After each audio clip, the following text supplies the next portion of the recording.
Et bonjour à toutes et à tous, j'espère que vous allez bien. On se retrouve pour une nouvelle vidéo.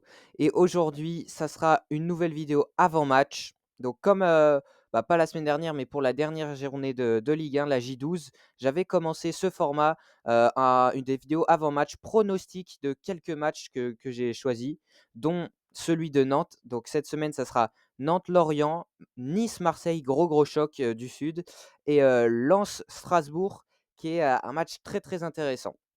Voilà, donc je vais essayer d'avoir les bons pronostics pour ces 3 résultats et en parlant de pronostics, avant de passer aux 3 matchs de la J13, on va revenir, sur, les 4 matchs que j'avais pronostiqués lors de la J12 et voir, est-ce que j'ai eu les bons résultats.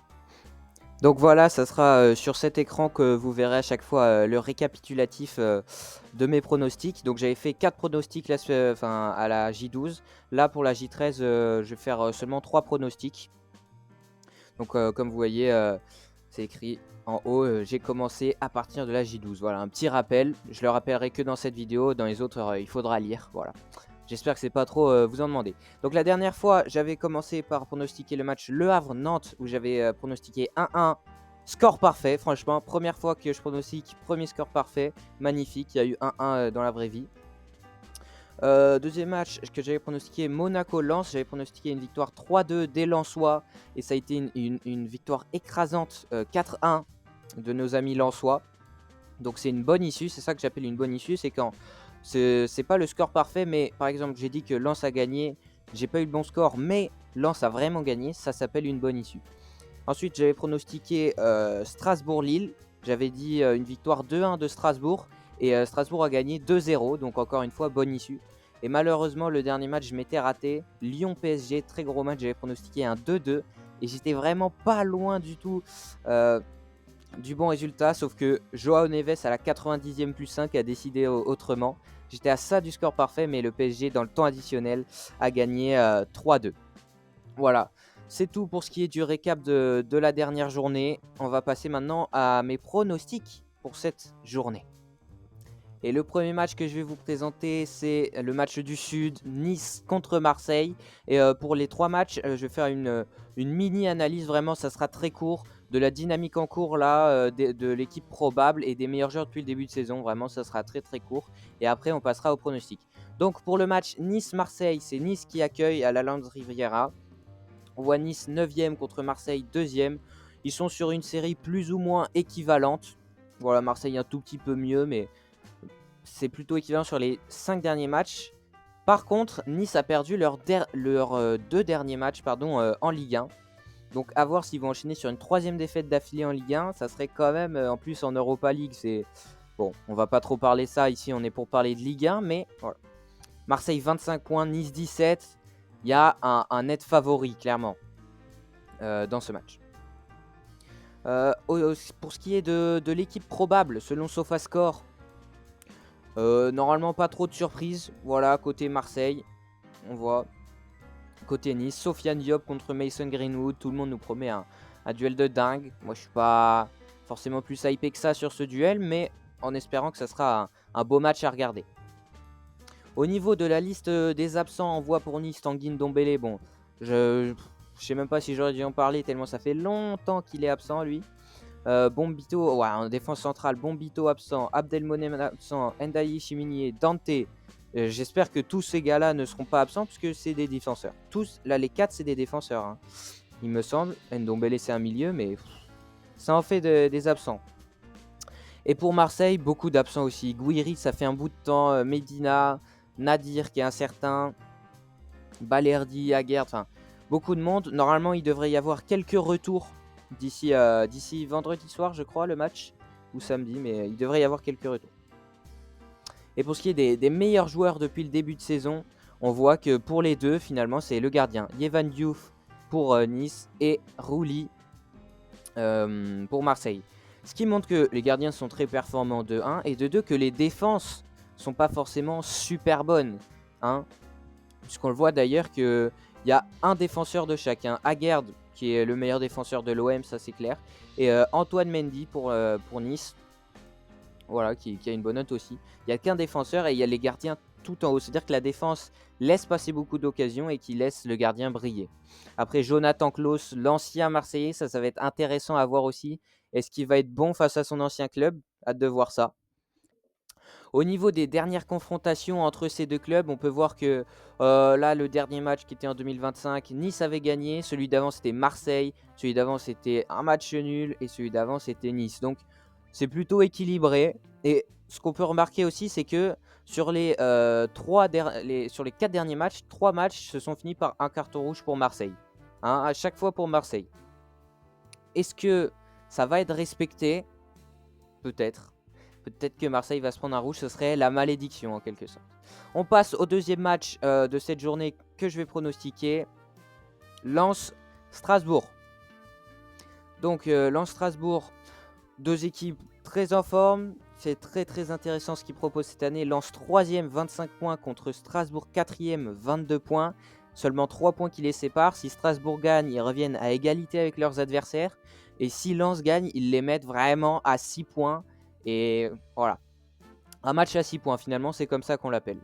Au niveau des dynamiques, c'est plus ou moins pareil, même si Lens est vraiment en forme. Malheureusement, il y a cette petite défaite, cette contre-performance face à Metz. Mais bon, Metz, depuis 3 matchs, ils ont 3 victoires, ils sont imbattables, je ne sais pas ce qui leur arrive. À mes dépens, en tant que supporter nantais, j'ai bien vu que Metz était meilleur que nous. Voilà, ils nous ont battus. Mais bref. Revenons au match. Bon, niveau compo probable, ça devrait plutôt être ça. L'attaque lensoise, Saïd, Tovin, Edouard semble maintenant c'est bien mise en place. Robin Risser, excellent dans les cages. Vraiment, je ne m'attendais pas à ce qu'il soit aussi fort, aussi vite. Et Beidou, très fort. Thomasson, qui est là. Sangaré, apparemment, serait absent. Et niveau Strasbourg, pas trop de changements. Est-ce que Emega sera titulaire? C'est à voir. On sait qu'il a des petits soucis de santé, même s'il est revenu avant la trêve. À voir. Au niveau des suspensions, on voit Mamadou et des blessures. Mamadou Sangaré, j'en parlais justement. Incertain. Robin Risser s'écrit incertain. Bon, j'espère que c'est rien de grave. Et Jonathan Grady qui sera suspendu. Et du côté de Strasbourg, quelques joueurs, mais pas les plus importants quand même. Ismaël Doucouré, ça c'est suspendu, c'est dommage parce que c'est vraiment un très bon joueur. Au niveau des meilleurs joueurs depuis le début de saison de ces deux équipes, Beidou, je l'ai dit, Risser, c'est deux recrues. Hein. Après l'increvable Wesley Saïd, Malanxar qui se régénère complètement du côté de Lens et Adrien Thomasson qui est meilleur passeur de Ligue 1 au moment où je vous parle. Et du côté strasbourgeois, Valentine Barco tout en haut, loin devant tout le monde hein, d'ailleurs, côté strasbourgeois. Il est vraiment excellent. Panicelli qui, j'avoue, un des meilleurs buteurs de Liga DOS qui vient, la deuxième division d'Espagne, qui vient en Ligue 1, qui est titulaire direct parce qu'Emega il est blessé. Je me suis dit, bon, tout le monde parle d'une future star, j'ai des doutes. Il est meilleur buteur de Ligue 1 à l'heure actuelle, donc je pense qu'on peut déjà considérer ça comme une réussite. Donc voilà. Après, Diego Moreira toujours bon et la Guelado et Mamadou Sarr qui sont très très bons comme d'habitude. Et au niveau des dernières confrontations, on peut voir que la dernière fois c'était Strasbourg qui avait gagné avant un match nul, avant une victoire de Lens et encore avant une victoire de Lens. Voilà, donc c'est plutôt équilibré. Le dessus, pas grand chose à dire. Et le dernier match que je vais pronostiquer dans cette vidéo, le match évidemment de mon équipe, un match extrêmement important dans la course au maintien. Autant les autres, c'était plutôt la course à l'Europe, à la Ligue des Champions. Là, c'est vraiment la course au maintien. Actuellement, Nantes 16e, 10 points barragiste. Lorient 17e, 10 points relégable actuellement. Mais vous voyez le même nombre de points. C'est juste à la différence de but qu'on est au-dessus d'eux. Une moyenne de notes plutôt égale. Et des dynamiques plus ou moins pareilles en fait. Hein. On a 4 points sur nos 5 derniers matchs. Eux, ils en ont 3. Enfin, voilà. C'est un match extrêmement important. Et franchement, en tant que supporter nantais, je connais bien Kita, etc. depuis quelques années. Moyen que avant ce match, Kita dise à Castro, bon, Louis, t'es bien gentil, mais si tu gagnes pas ce match contre Lorient, t'es viré. Franchement, connaissant nos dirigeants, je serais même pas étonné qu'il ait vraiment dit ça. En tout cas, il faut absolument gagner contre cette équipe lorientaise. On n'a pas le choix. Hein. 10 points, c'est trop peu, vraiment. Donc, il faut vraiment gagner. Au niveau de la composition probable, Côté nantais, ça devrait être Lopez titulaire qui est de retour de sa blessure. Ensuite, ça devrait être plus ou moins ça parce que Coquelin s'est reblessé, Le Penant toujours blessé. Et non, Leroux est blessé. Et en plus, il me semble que c'est long, il devrait pas revenir avant au moins un mois, voire plus. Donc ça fait très peur. Ça devrait être Koza titulaire, du coup, je pense. Côté l'orienté, voilà, pas grand chose à dire. À part que Kouassi, l'orienté, latéral gauche, piston, est très très fort et il faudra faire gaffe de ce côté. Et j'espère que Amiens défendra bien. Au niveau des absents, voilà, comme je disais, Leroux absent, Guirassy qui devrait être de retour, tout comme Anthony Lopez. Tabibou devrait être là aussi. Par contre, Le Penant et Coquelin seront absents. Et ensuite, côté l'orienté, voilà, quelques absences, dont Laurent Abergel. Ok. À voir ce que ça va donner. Pour les meilleurs joueurs depuis le début de la saison, bah, Anthony Lopez, on le sait bien. Le Penant qui a joué peu de matchs parce qu'il s'est blessé assez vite, mais il était monstrueux en début de saison. Mwanga très bon, Ablin très bon. Enfin, très bon quand il veut. Et Awaziem plutôt solide. Et comme je disais, Kouassi vraiment très très bon. Vraiment, c'est le meilleur joueur l'orienté depuis le début de saison. Après, Avom aussi qui est bon, hein, qui était très bon en Ligue 2 l'année passée et qui est quand même bon là. Le Brice, Abergel et Pagis. Attention à Pagis. Attention. Et au niveau des dernières confrontations, on voit la dernière fois c'était Nantes, celle d'avant Nantes, celle d'avant Lorient et celle d'avant Nantes. Donc quand même, avantage à nous Nantais sur les dernières confrontations, mais voilà, on sait qu'il ne faut pas se fier à ça. Il faudra vraiment gagner à la Beaujoire pour ce match.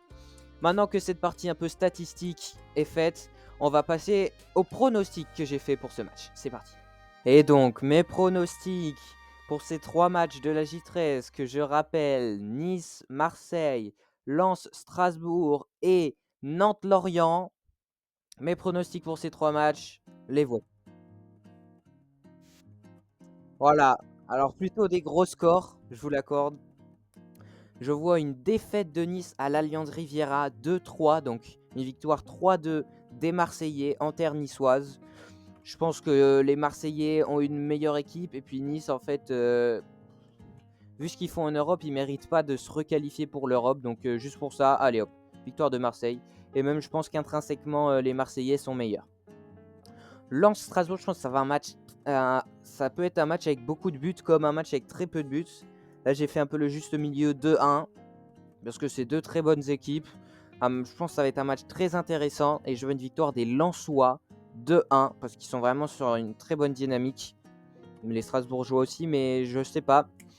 Quelque chose me fait dire que les Lensois vont gagner ce match. S'il y a match nul, franchement, je suis pas surpris. Et même victoire de Strasbourg, je serais pas hyper surpris. Alors qu'une victoire de Nice face à Marseille, là, je serais surpris, par exemple. Et donc, pour les derniers matchs, vous l'avez vu, Nantes-Lorient, je vois une victoire 2-1 de nos Nantais. Peut-être parce que je suis Nantais, j'ai tendance à, je sais pas, vouloir que Nantes gagne, mais je pense que Lorient est vraiment une des seules équipes que actuellement on peut gagner. On peut gagner, oui. On peut battre, pardon. Voilà, c'est le mot que je cherchais.